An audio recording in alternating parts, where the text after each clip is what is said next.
Week 12, how to work with views was the prerequisite, so you should be seeing it. Can you see it? We want to look first at the final hands-on. We've sort of been working with a kind of a music theme with our side projects this semester, and our final is along the same lines. So you may be able to use some of the work that you did earlier with your database design in your group. With the final, you can do it on your own, or you can work with a partner, but just 2 people, so no more than that. So this is going to be you as the DBA, the database administrator, and you're working for Leroy's Used Record Store. And just a lot like some of the design activities that we did earlier, we want to keep track of what music he has in the store. So you're going to have entities like CD or media or record or album or whatever you want to call that entity. There's a few little things as you read through this design that are a little bit different than what we did in our database design, so that you can't use it directly, but you can use it as kind of a model if you like. You also might want to just start, you know, at the very beginning and work through the whole process to design your database. So your deliverables for your final are going to be an ER diagram of your entities and relationships, just like you did for your database design. Then you're going to create the actual tables in your database on the server. You'll keep that script, of course, that works to create all of the tables and entities and indexes and associated things that you need to create. Then you'll add some data to your database and run some queries and turn all of that information in. There's some additional information here to give you some requirements and just some reminders about things that you need to make sure you're taking care of. And again, at the end it says, don't worry if you find some bugs, just make sure you document them, because that's what we're working for, is not absolute perfection, but knowing how to go through the process and how to resolve any problems that we might run into. So if you run into a bug early on in your design, you can fix it. That's great, document that. But if you run into it later, and there's just a flaw, you know, document that too, that there's this outstanding issue. So that would be something that just needs to be documented. Your grading sheet or rubric should be pretty close. There's some things that are really specific, some things that are really general, wide open for you to make decisions as you do your design. So as you read through it, let me know if you have any questions, and we'll work at resolving them. So that's our hands-on. Your written exam, per se, is your MTA exam. So that's your Microsoft Technology Associate Certification exam. So let's take a look at that. You have information here on this other item under the final.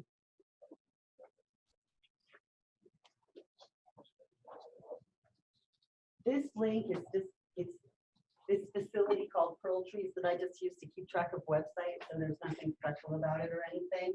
It's just that within this folder, I've added all of these resources that could help people prepare for the MTA exam. It's a wide array of resources, things that you don't need to look at, things that you might want to look at. Let's look at this one, if you can see it. First of all, if you click on the Pearl Trees thing, doesn't do anything, but if you click on any of the links inside there, it'll open up the website. So go to this one that's blue that says MVA. It's SQL Database Fundamentals. Let's see if it still works. Yeah, it's changed a lot. This goes to some Microsoft training, and Microsoft has been revamping all of their training material. So you might have to do a little bit of searching to find an SQL class. Apologize for that. Sometimes it's just hard to keep up with Microsoft and their constant changing and making things better and improving. So the Microsoft has a course, yes? Well, I'll wait because you might answer it. Okay, Sorry. that's all right. No use making her repeat something. Now the first one, the first link, this one that says MTA SSG, this is the student study guide for the MTA exam. So we'll take a look at this in class. We'll spend some time kind of reviewing it together. It's really short and to the point. It's just kind of a really quick summary of all of the objectives of the exam with scenarios to kind of make us think about what the right answers are. So this is a really good resource for us. I'm going to close these out.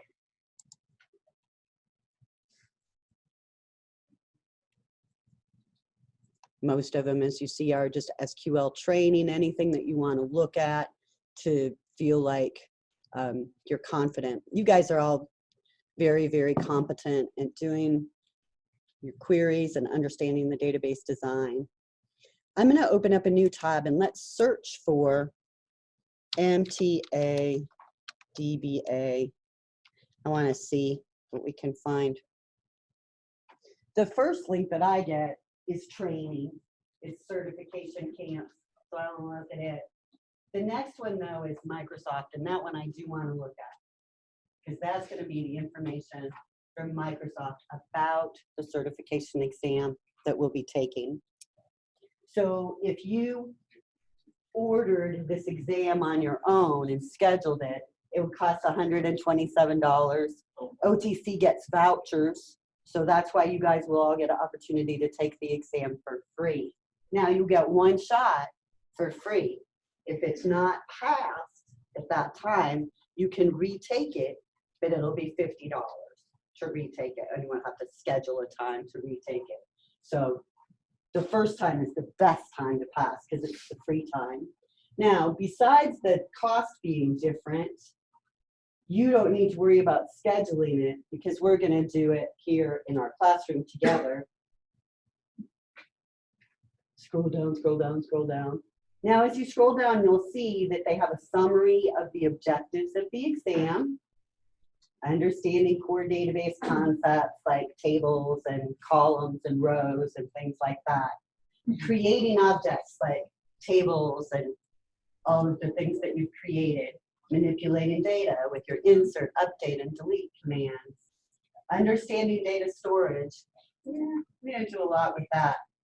And administrating databases, setting up your stored procedures and triggers and all the kinds of things that we'll be looking at. So we need to look at a review of data storage. Not too bad. You guys are all pretty good. But other than that, we should be in pretty good shape. You can expand any of these objectives and see a little bit more information about what their requirements are, what they say they're going to do. And this one has a practice exam too. Oh, sorry. Yeah. The practice test, let's see what they've got. They always change it. Nope, not free. We'll have some information available to you before the exam, so don't get too stressed. Dr. Ford usually makes a video talking about preparing, and we'll talk about that study guide in class. But if you would feel more confident with a practice test, which is understandable, you can purchase one of these if you like. Now, it's a pretty common practice to get a practice test for certification exams. I can't tell you, the majority of people that we have here at OTC that take their MTA exams pass. They have a really high pass rate. The majority of people do not spend money on a practice exam, but it would definitely increase your odds. So what percentage of the test at OTC? Oh, 70%. But we don't know when you take it, you don't know how much an individual question is worth. So one question might be worth, 5 points. Another question might be worth nothing because it might be a beta question that they just have on the test to see how people do on it. So remember that if you run into a really cruddy question, it could be one that doesn't count at all. So don't think that something that's a bad question is counting against you. It might be a practice question. But then if you run into a question that has a really long scenario that you have to read in 2 or 3 questions that go along with it, those might carry more weight than just a standard true-false question. So we don't know how they score it. But 70%, so it's not too bad. And with this, the SQL exam, the questions can get long because they do give you kind of scenarios, so there can be some reading, but they are never manipulative. You know what I mean? They don't try to be tricky or cute or do anything like that to you. They're pretty straightforward, just testing your knowledge. So we usually have, I don't know, I want to say above 90% pass rate every semester on the different exams. But yeah, if you want to do that, that's just up to you. Some semesters they've been free and others they haven't. And if you search on the internet, you might be able to find some other information for practice exams that wouldn't exactly be legal for me to give you. And then quick question, because I know I'm not the only one here in Uh-huh. this situation. So would we be able to take our test over at the? No, Okay, this is a proctored exam. No special considerations are allowed. It's a certification exam, so there's no extended time. It has to be taken on one of these computers with an MTA proctor, which are us CIS teachers. So we're the only ones that can proctor the exams. So they have to be taken in these classrooms. So if you can't come at the time that we have it, you might be able to schedule a different time, like if Dr. Ford's going to be giving a proctored exam, you know, because we'll all 3 be giving them that week of finals, but it has to be through us. So that's how it all works. Since it's a certification exam, you don't let anybody have any sort of special anything. I expected that, but I wanted to know for sure. Yeah. Sorry. That's all right. Okay, good questions. As you guys get started looking at it, you're going to have more questions. Just like our class, we're going to get prepared for this and we're going to step through and be all ready. So don't let yourself get overwhelmed. Just like if you would have expected to know the whole book the first day of class, that would have been too much.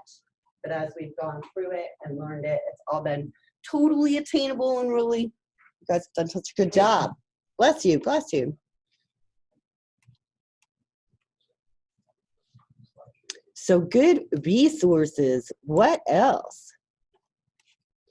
Look through that Microsoft site, see if you come up with any other questions. We'll get everything all situated.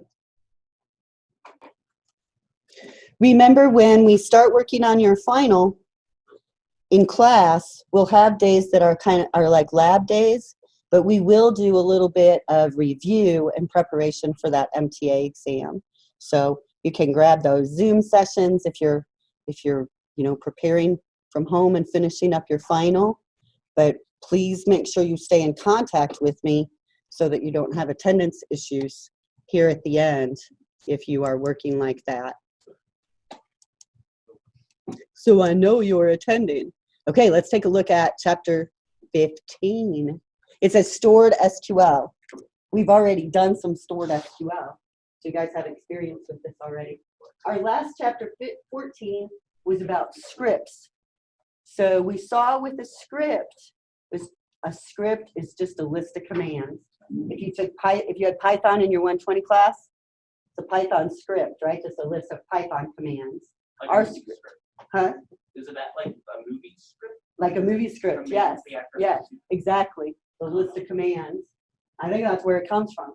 And so when we did those batch files, that was just a script, a list of commands. So it wasn't saved anywhere in the database. Remember that. Those scripts are just saved in our file system and we can execute them. Now we're going to talk about object types that are different, that are saved in the database. And we have a lot of different types. So bless you, grab this chapter 15 presentation and let's take a look. The last chapter for our scripts, I think, are beautiful publisher supplied PowerPoint was about 20 slides, so it wasn't too bad. This one is like 65. They seriously just threw everything else in this chapter, so we can handle it. Siri's trying to help me over here. Okay.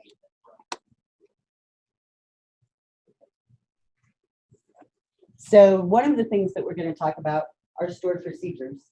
Some of you that are in like the C#2 class, you saw we created a stored procedure so that we could execute it from a C# program and have that code all saved for us and make it real secure.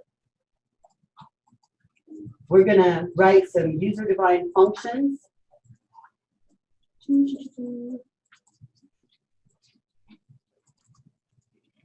Write a table value user-defined function that replaces a where statement. We're going to look at triggers, which are a very important component.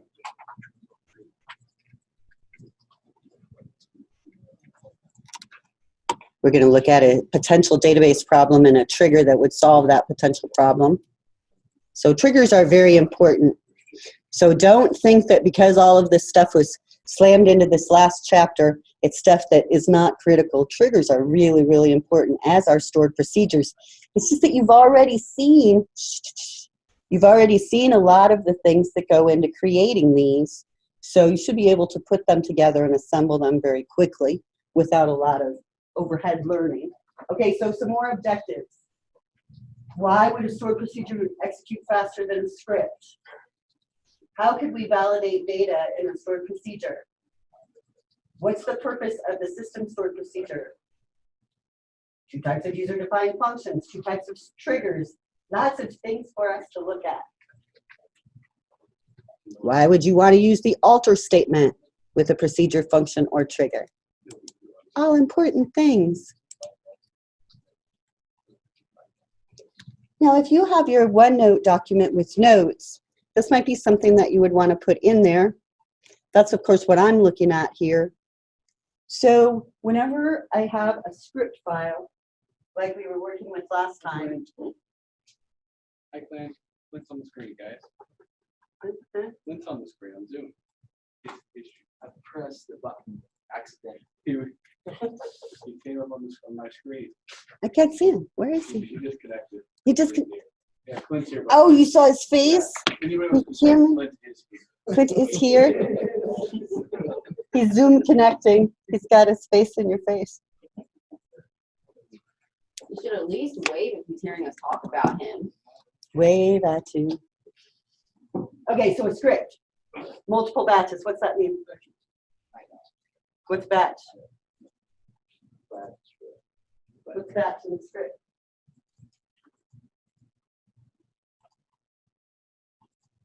How many times it runs?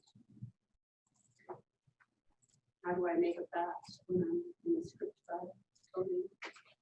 It executes the script. It executes the script. There was a special command we put in the batch file or in the script that made it. Like automatic. Yeah. Is it, Created a batch. one thing is called trash. Isn't there a special command we had to put in to make it execute what we just gave it so that as we continue, go, go, go. So don't let that trick you. That's why I was asking you that, because it sounds pretty confusing. Remember, a batch is all of the commands between go statements. So we can semicolon. Yes, so go ends a batch. And that means we have multiple batches in the script file because we can have multiple go statements. Now in a stored procedure, we can only have one go when we save the stored procedure or update it. A stored procedure is saved in our database. It's run or executed by a program or a script. And we can pass it data as parameters.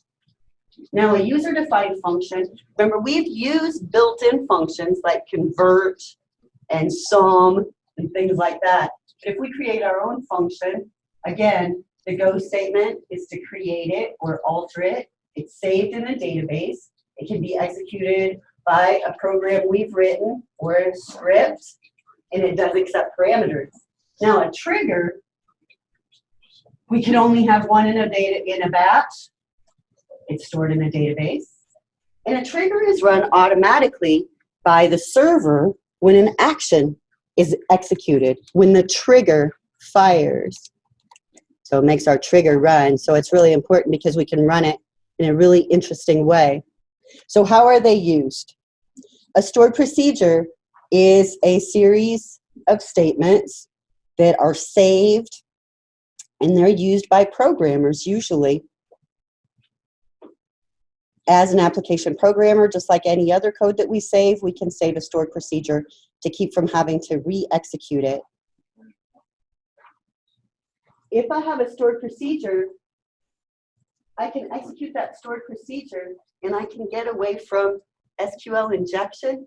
If you've heard of that as a potential way to attack your company's data, we can avoid that using stored procedures. User-defined functions are also written in the same way, and programmers use them to save time. Triggers are used a little bit differently. They're used by programmers to save time, but also to prevent database errors, to make things happen automatically when other things happen. So in our case, looking at our database, a trigger that we might want to use would be that when a new customer is inserted or a new vendor, we automatically go insert those address rows. And then that way we don't have to worry about the address table getting out of sync with our vendor table. So let's look at some.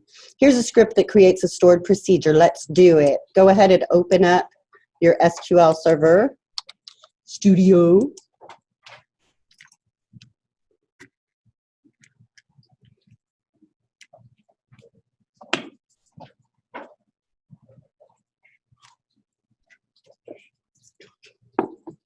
Mine's being super slow.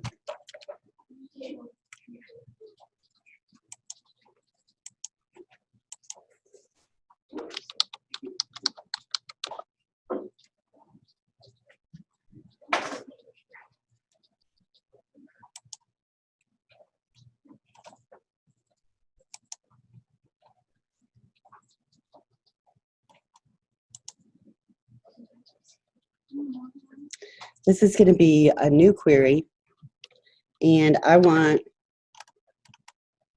to use my database.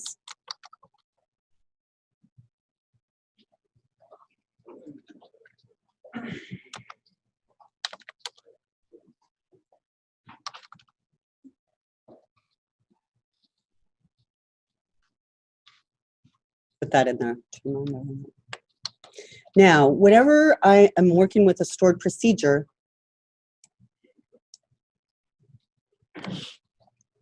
it's a little bit like a view, but let's just go ahead and create it and see if we can kind of see the differences. A lot of these things are very similar to each other. So my syntax is create proc for stored procedure, and I could write out that whole word procedure, but the abbreviation is just proc. And they like to create stored procedures with a prefix of SP. So this stored procedure is going to be named SP invoice report.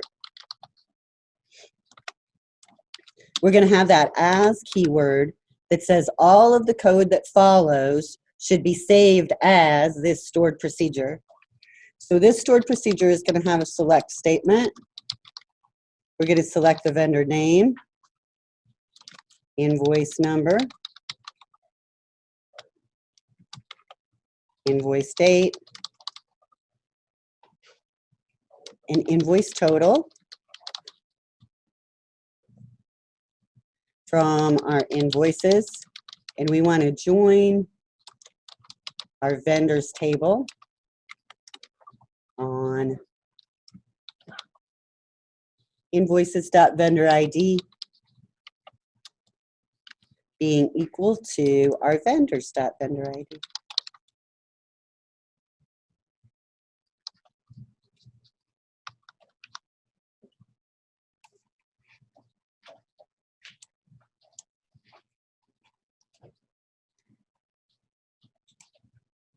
And it zoomed in just a little too much. I'm going back out a little.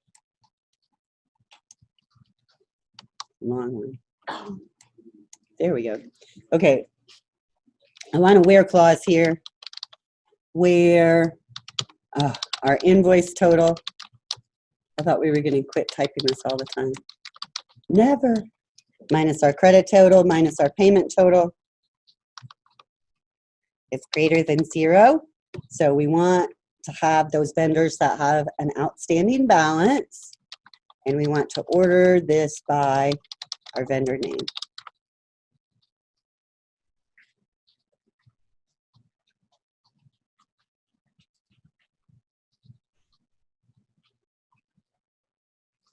Now, when we run this query, it's going to save the stored procedure in our database. So let's go look before we run it at what we have.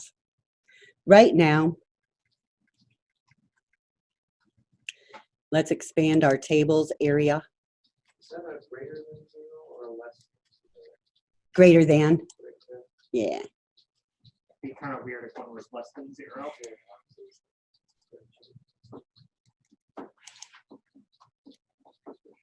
So we have some views. If I look at my stuff here, where are our stored procedures going to go? Programmability has stored procedures, functions, and database triggers. So now you see why they put these all together in one chapter. So under, let me find it again, your database. If you expand this programmability section, you should see your stored procedures category. Right now, I have all the system stored procedures. I'll collapse those back down, but I don't have any that I've created. So when I run this query to create this procedure, I should have a new stored procedure. Let's try it. So I'm going to execute my create. Then I'm going to refresh my stored procedure category in the Object Explorer, and I should see my new stored procedure. So it got created, everything is good. If I expand it, it shows me if it has any parameters. Ours doesn't, but it says that it returns an integer. Every stored procedure is going to return an integer value of 0 if it executes correctly. That's where we get this commands completed successfully, that return code of 0. And it'll return some other value if it doesn't complete successfully, depending on the error that it encounters. Okay, so we created it. Now, how can we use it? Oh, and can I find the code for it? I see parameters. Let's right-click on it. What happens if you try modify?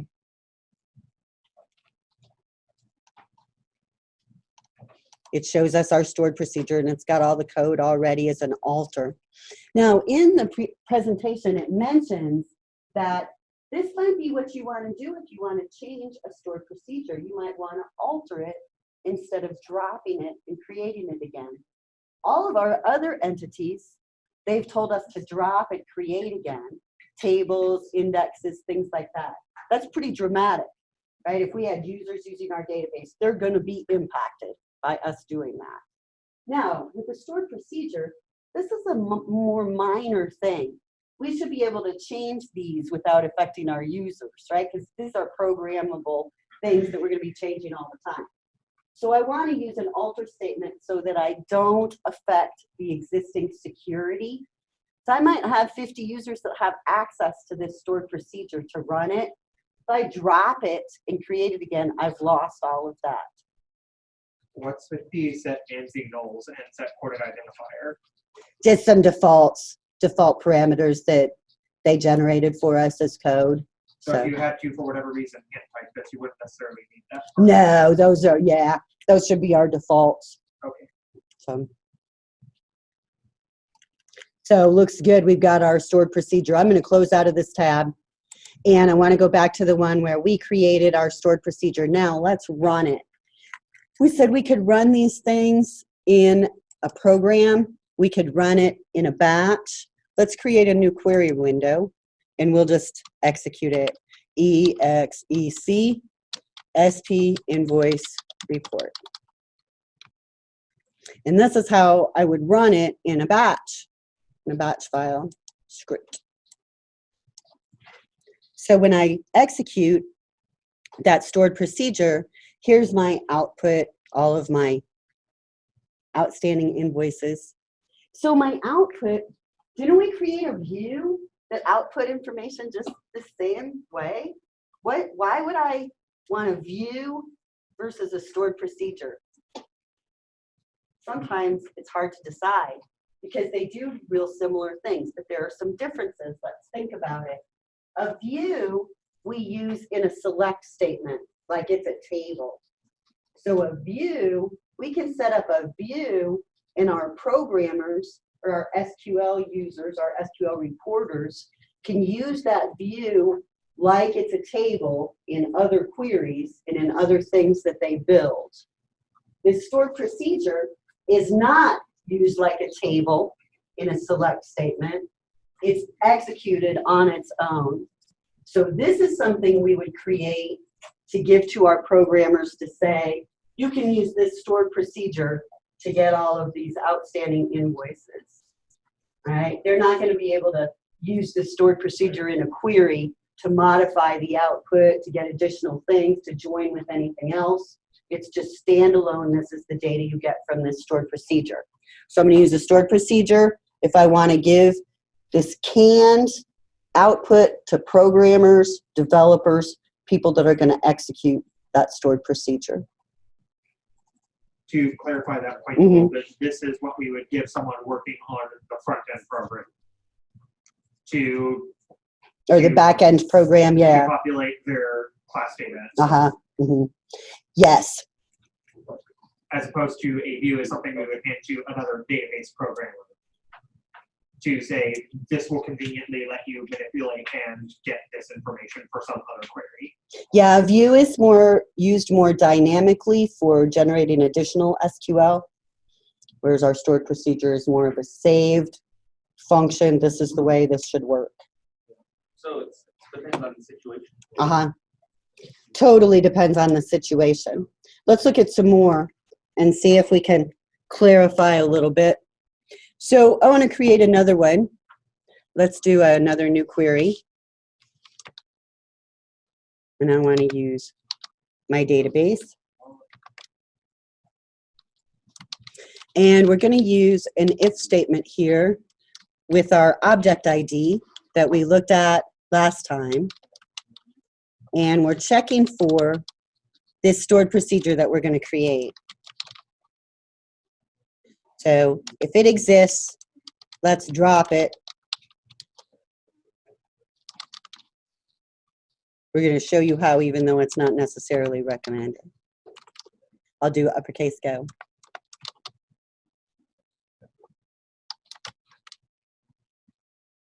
And then we can create it.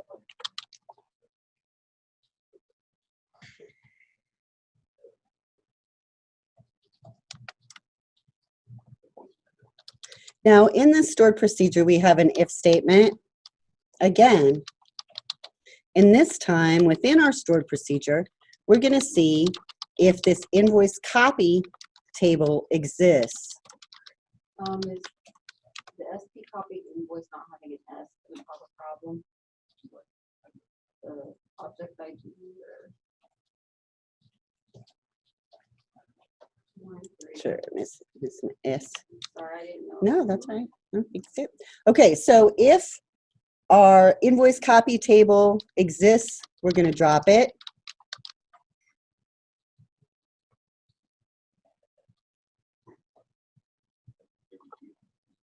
And then we're going to select everything into our invoice copy table from our invoices table. So this stored procedure would create a copy of our invoices table. We could do that really easy just by running the select statement. But if we want to do it from a program, this is a really handy way to do it.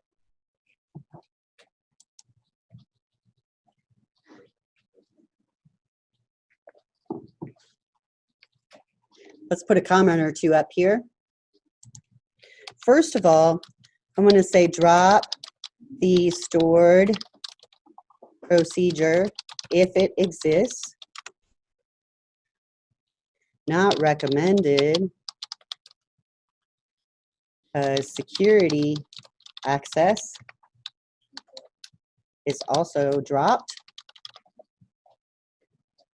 But if we need to do it, sometimes that's what we have to do. And then in our stored procedure, we're going to drop our table copy if it exists, and then create a copy of the invoice table.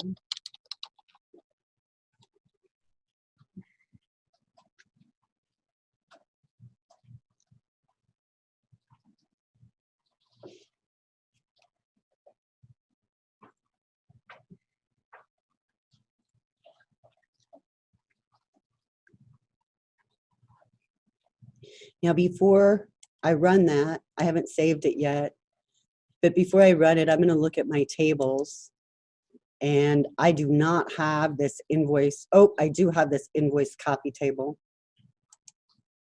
I'll go ahead and right-click on it and delete it.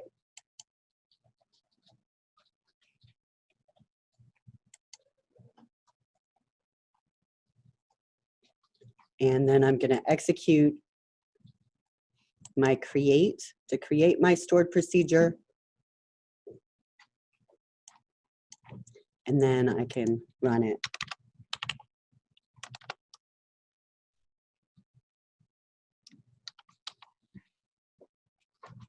Oh, copy.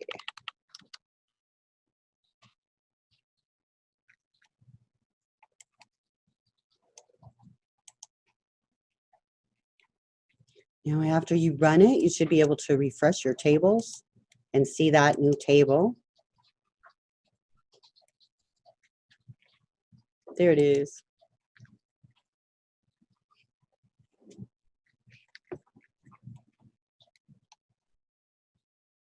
So SQL injection is where we have a form or something for users to use, and they can type in like somebody's last name, and we use that last name as a parameter for a select statement.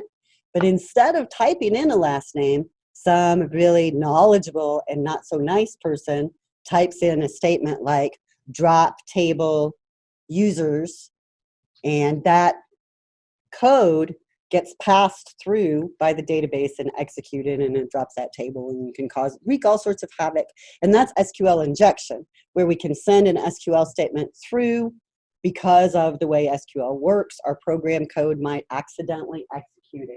If our program is only executing stored procedures, that can't happen, because now we're not doing it. Do what? Little Bobby tables, we call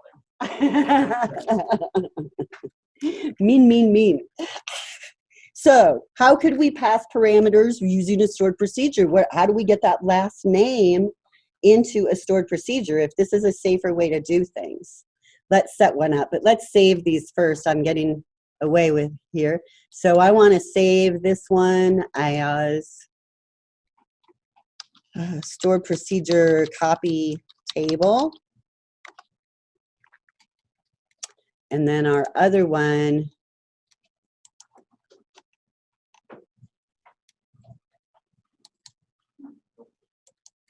we'll name it SP invoice report. And of course, we could get to these from our database, but it'll go away when our semester's over because, you know, they're charging us for that, and I'll have to drop it right away. Okay, so now let's create a stored procedure that uses a parameter. So I want a new query. And first of all, some things about parameters. A parameter name is a variable, and we know that whenever we declare variables in SQL Server, we use the @ sign at the beginning of the name. So that's the same for working with parameters. We're going to use that @ sign for the name of our variable that's going to hold the parameter data.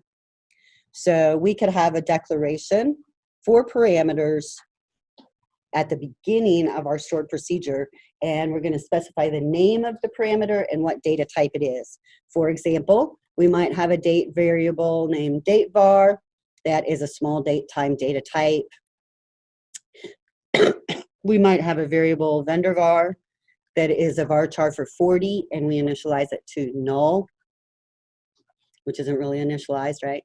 Or we could have an output parameter that returns a money value, like INV total, that's money. So notice that we have to mark parameters that are going to be return values or output. So let's look at one. We'll create one here. This stored procedure is going to sum up all of the invoices that are dated greater than a certain date that we're going to allow to be passed to us. So let's create it. This is going to be named SP INV for invoice total 1. And you can name it total L. That's okay, because it's hard to tell. But right within our create statement is where we declare parameters. So date var is going to be a small date time. That's going to be a parameter that's passed to us. And INV total is going to be a money data type that's going to be an output parameter. So that's basically the return statement there. Uh-huh. So this stored procedure accepts parameter, date, time, and returns a money value. So these parameters are declared within the create proc statement.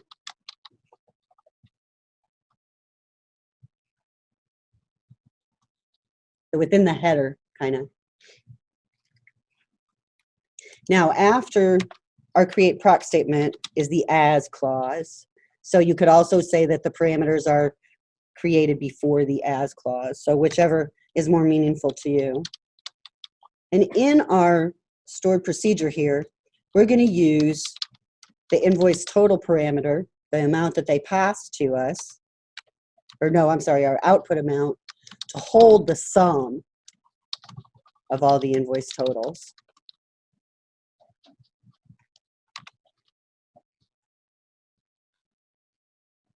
Now, we only want certain invoices be totaled. Those that have a date greater than or equal to the parameter date var that was passed to us.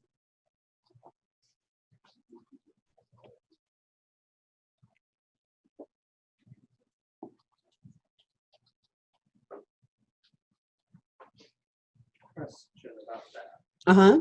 Would it be appropriate to have it check to make sure that date var actually did get something passed into it, and if it didn't, maybe give it a default value of some kind, Mm-hmm. Yeah. which we would presumably do before this select statement. Yep. And we'll do that. We'll mess with it a little bit more in our next one. I want to see, are they going to show us how to run these things? Yeah. Okay, we're going to do a few of them. So let's go ahead with our dates here and keep going. I want to create another stored procedure. So I'm going to put a go statement after that first one, but I'm not going to execute it yet. Let's create another one. And this one is going to be invoice total 2. And like Seth was saying, we need to worry about that variable, that date variable. So let's see if we can do something with it. Not null. It's still small date time. But this time we're going to give it an initial value of null. Again, not really a value, but something we can check for. So in our stored procedure then, we're going to say if that date variable is null, it didn't pass us anything. So let's get one. Select our date variable as the minimum invoice date from invoices.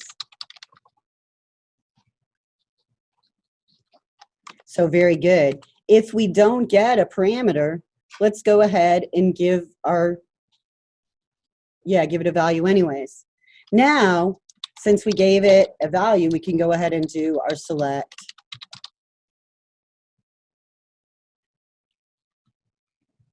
Of course, this one doesn't have the output parameter, so we're not really going to be doing much with it.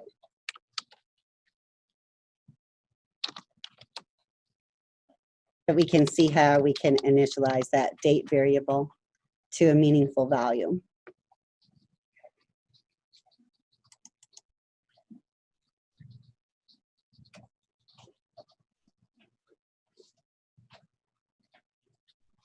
So I'm going to put a go here. And then I'd kind of like to put a couple comments for this stored procedure.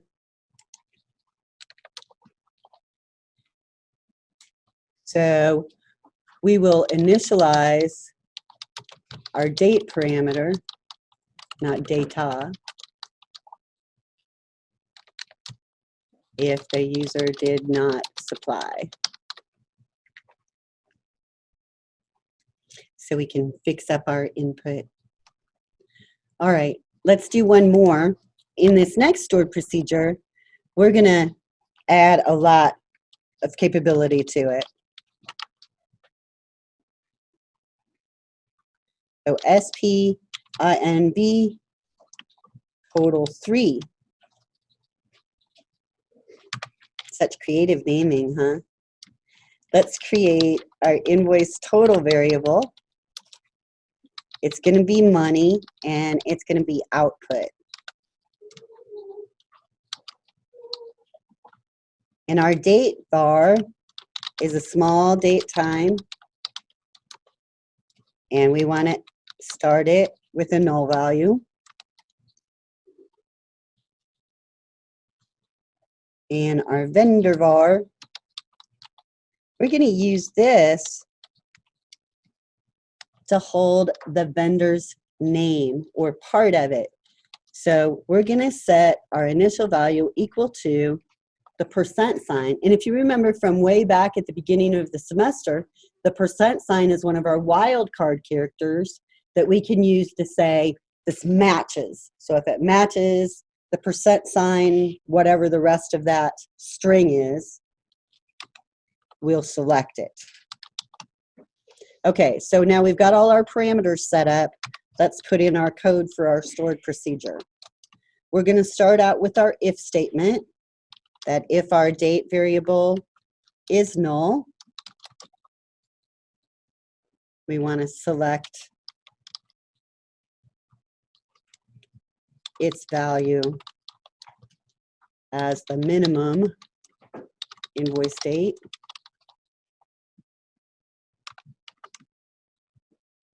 from our invoices table.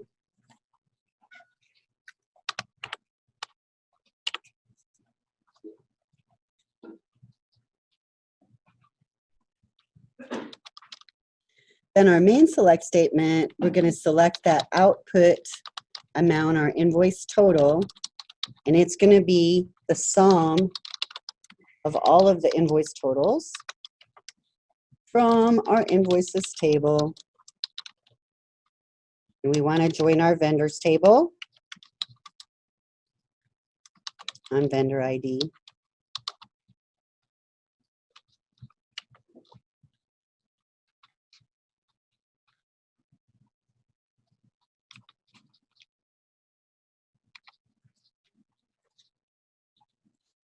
Oops, we need a where clause.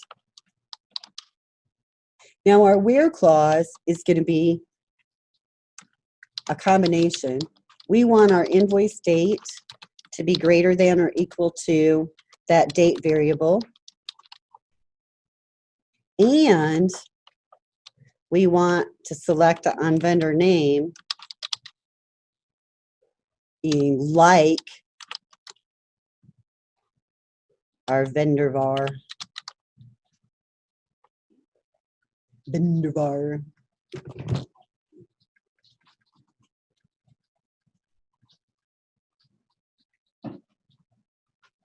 Because our vendor var starts out with a %, if they don't type anything in, we're going to select all the vendors' names, right? We won't limit it. So that's going to make it have a default value that selects all.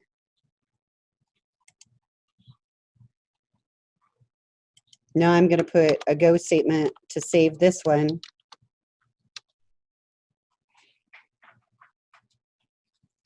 And let's execute this. Got a big mess here. I want to check my stored procedures and make sure that I get all of these saved. So if I look at my stored procedures right now and refresh, I have 2. So after I run this, I should have these 3 SP invoice totals also. So I just want to make sure they get created properly. So that looks good. I'm going to go ahead and execute. And then update or refresh my stored procedures view. And I have all of my new invoice total stored procedures. Scroll down on invoice total 3. Sure. Thank you. Anybody else need anything on them? Because we want to execute all 3 of these. So let's get them all saved. These are the ones that are most like what we would do in a real world situation.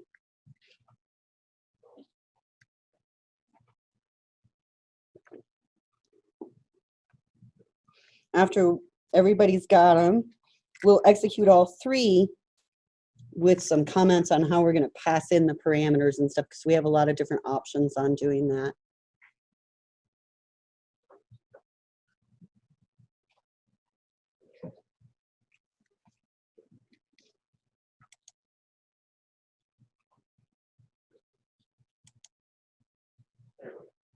Got it? All right. Let's create a new query to execute all of these. I want to use my database so that I'm not in one of yours. Now, right here in the new query window, remember I can basically create a script. So I can declare variables. And I want to declare a variable, my invoice total, is a money data type. Then I'm going to execute our invoice total 3. And in this example, we're going to pass parameters by position. Let me put a comment up there. Pass params by position. So positional passing is what we're used to with a lot of our programming languages, right? We put our parameters in the same order as they're declared. So when we execute this, we're going to say my invoice total is output.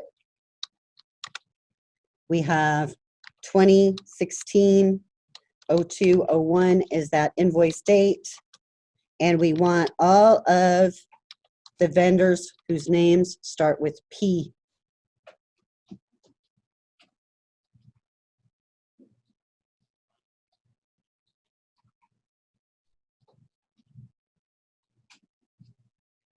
Now I should be able to run that.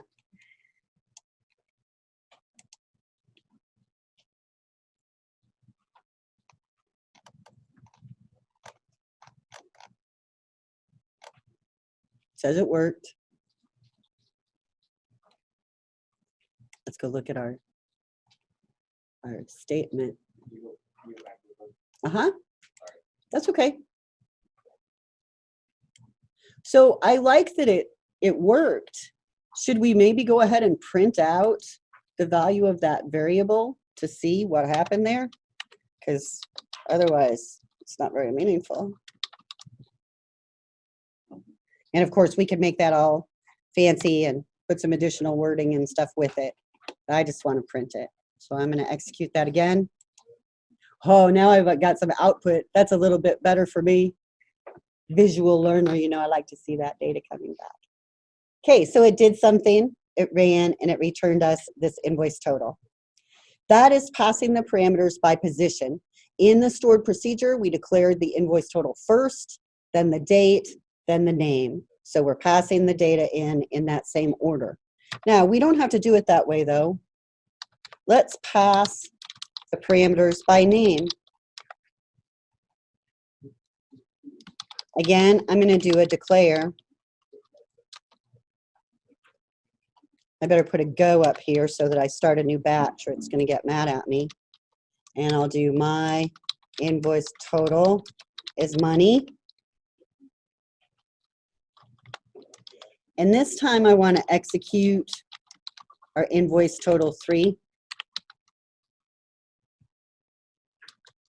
And we're going to pass in the parameters by specifying their name and then a value.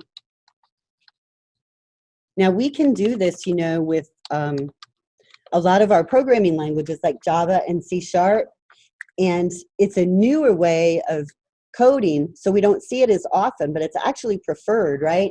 So looking at this as a programmer, notice how by passing these parameters by name, it's more meaningful to you, right? Because you know exactly what data is being passed. Same with C# and Java. If we would do all our passing by name, it would be clearer, but it would be a little longer. All right, so get off my high horse there. So there's our date variable, our vendor var. I like that. Vendor var is going to be, we want all of the P vendors again. And we want our invoice total to be equal to my invoice total is output. And that seems backwards, doesn't it?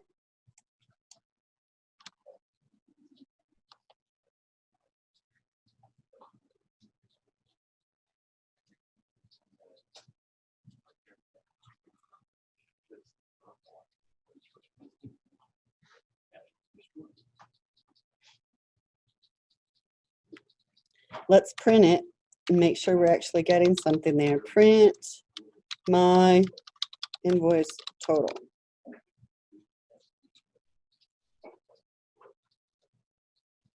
Okay, so let's run this one. I'm going to select it. We should get the same output, the 440, 468, because we're using the same date and the same vendor var. So let's run it. Yep, got the same thing. It's good.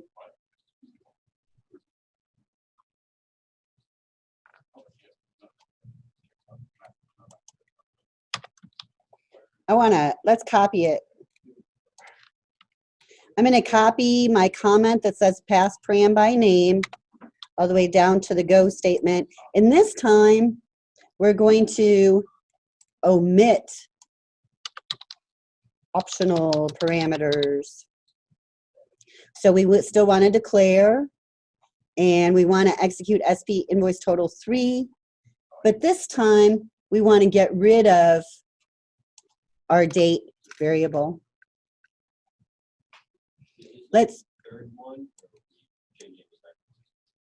I copied the third one and pasted it to create a new one. Now this new one, we're not going to use the date at all. We're going to change our vendor var to M. Let's try it. We should get a different number, but we should get some sort of amount. Oh, wow, big. M's have a lot more debt. Now the very last one, let's put a go here.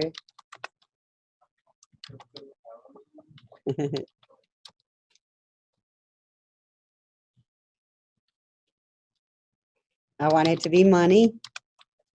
And this last one, we're going to execute our stored procedure. And the only thing that we're going to specify is our output parameter. And let's print it.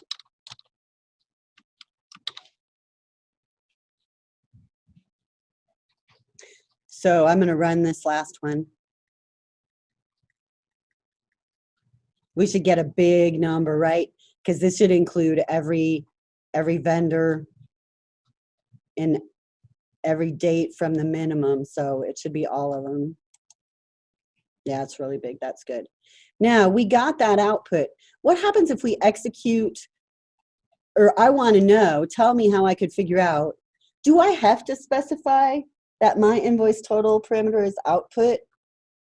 How could I test that? Could I just comment that out and see if it matters? Let's try it.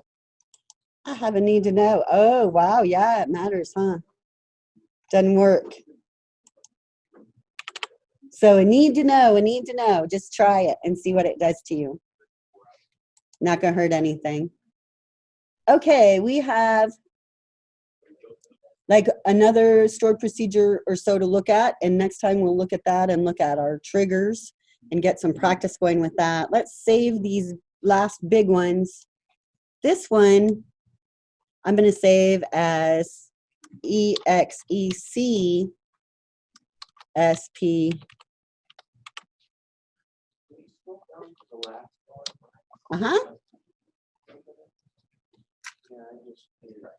I saved that as exec SP invoice counts.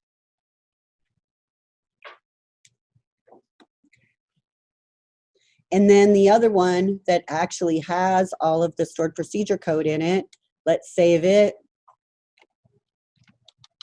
And this will be all of the invoice totals.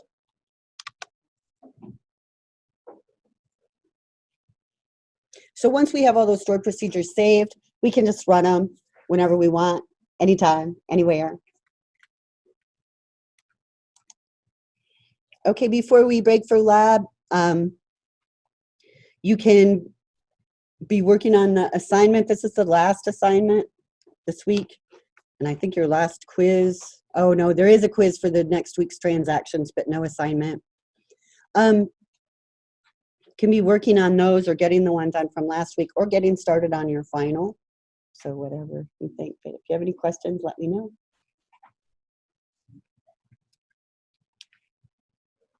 I do have some questions, I guess, maybe about the file.